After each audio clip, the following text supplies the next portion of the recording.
Mishra, and before I start my second video about the steps to follow to apply for a PR visa to Australia, I would like to show you around a bit. So today is 27th October 2024 and this is my, I don't know if I should say last, but yes, last for a pretty long while. My last stay at Leela Ambience. This one is in Surajmal Vihar and they have other hotels as well in Delhi NCR. But right now I'm in CBD, Surajmal Vihar, Leela, and I kinda get emotional when I think about it because we have been coming to this hotel since 2017. Since 2017 winters, and it's kind of like our go-to place for any birthdays or any sort of celebration, and even without them, thanks to my dad. So this is the last stay for a really long time, especially with my family, and I love the swimming pool here. I love the entire vibe, and their hospitality is just top notch. Everyone is just here to make you feel comfortable, and I really love the luxury aspect of it. Today we are checking out. I'm going to fly out of India on 20th November, and it's a very bittersweet feeling. This is all I have wanted since forever, and now it is finally happening. So it's a lot of mixed emotions. Definitely excited, but yes, a bit overwhelming, I would say. So yeah, I'm gonna miss my family. It goes without saying. I'm gonna miss my sister, my father, my mom, and even my friends. Yeah, just the staff cleaning the pool. I got distracted a bit for a while. So yeah, before I go to my room to make my second video, I would like to show you around just the pool and the surrounding area. It's very calming, and yeah, I think it's therapeutic. I hope you like it too. So yeah, let's go.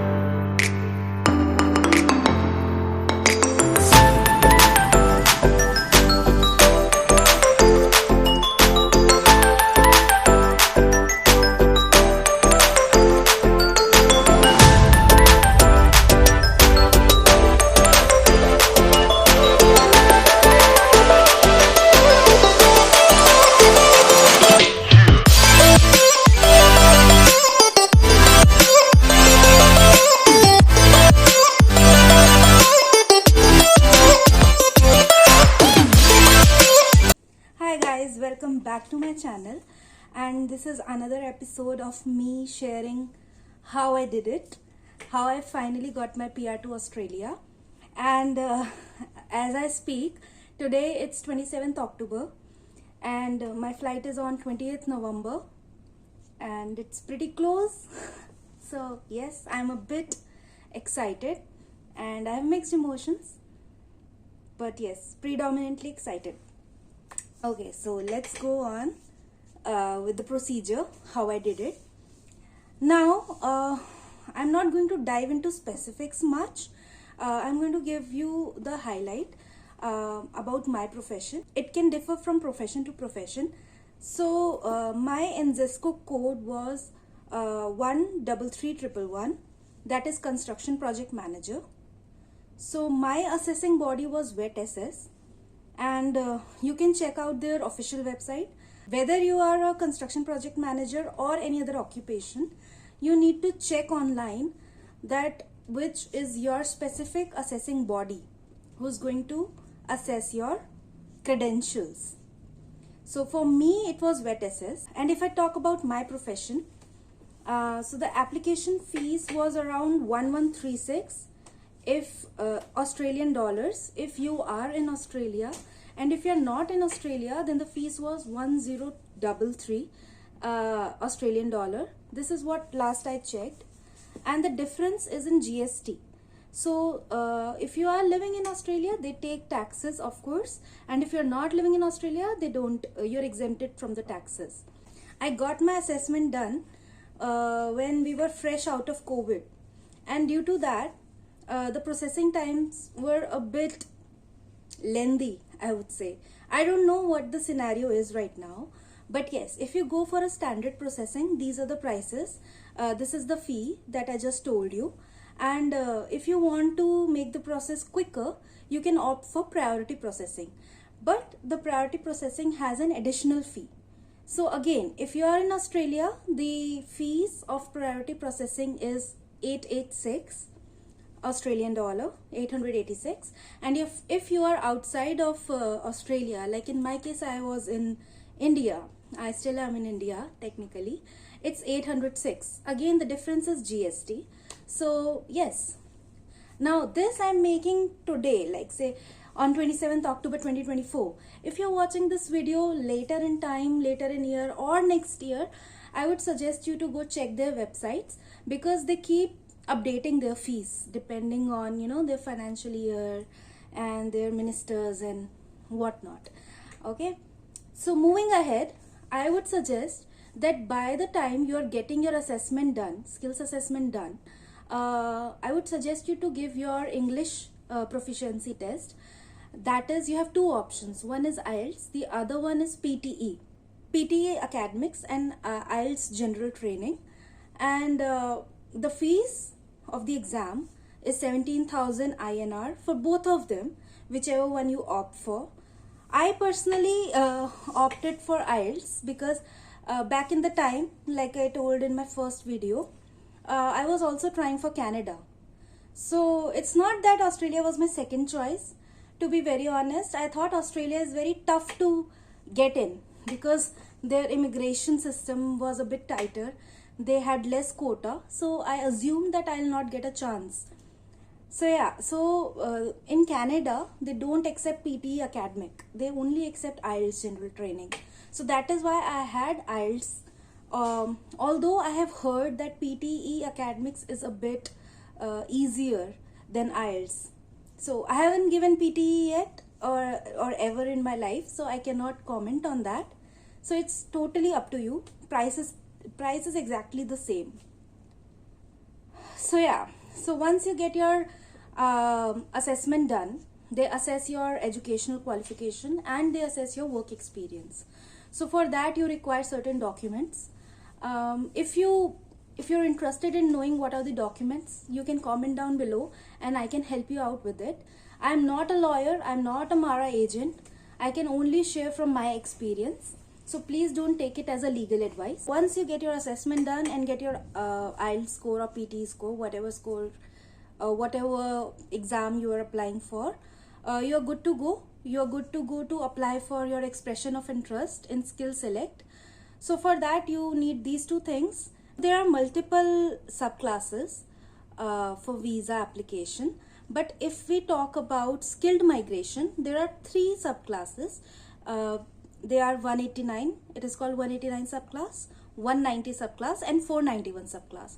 So in 189 subclass, you need to score 65 by your own self, including your age, your education qualification, your work experience, and if you're married, your spouse's English score and your spouse's education and experience. In subclass 190, whatever your score is, 5 points, additional 5 points will be added to it automatically. That 5 points are from state nomination. So whatever state is going to nominate you, you will get that 5 points automatically added to your score. So now, for example, you scored only 60 points, including your age and everything else, all the other factors. But that 5 points will be your saving grace to be in the nomination pool, right? Similarly, there is another subclass called 491 subclass. Now, this is not a permanent residency. The other two were permanent resident visas, 189 and 190 subclass. When I talk about 491 is a temporary visa. It is called a pathway to permanent resident visa. That is also called provisional visa. You will be getting 15 points from the region you will be nominated from. Okay, so usually people opt for that due to multiple reasons. one of the reasons is that their score is too less and they cannot apply for 190 or 189. So in that case 491 comes handy. So for that, I don't know what is the minimum requirement. I think they have to work over there for 4 to 5 years, and then they can apply for another subclass called subclass 191. And at that time they won't have to wait for an invitation like we have to wait for an invitation in 189 and 190 subclass, or even 491. So that is also a good option if you have less score, or if you are in a bit hurry. I'll not say that 491 is a quick visa, because that is not true. You can always go to Australian immigration website to check their quotas. So usually what I've seen is that 491 has got the most number of quotas, okay, because they want to develop their regional areas, and people with 189 and 190 mostly don't prefer to settle in regional areas for, you know, for their own reasons. So yeah, that's a very good option, provisional visa, that is a pathway to permanent residency.